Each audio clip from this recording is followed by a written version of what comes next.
मनोज जरांगेंनी पुन्हा एकदा उपोषणाचा इशारा दिलाय।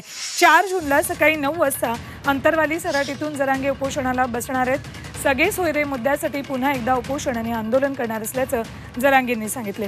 8 जूनला नारायणगडावर जरांगेंची सभा होते।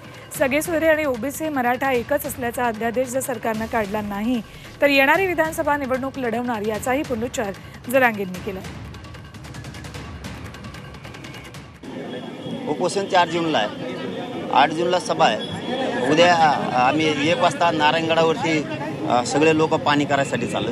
सगळ्या सोयरीची अंमलबजावणी मराठा आणि कुणबी एकच आहे। हो कायदा जर पारित नाही केला तर मी मात्र मैदानात जाणार आहे, पण दिले तर राजकारण माझा मार्ग नाही।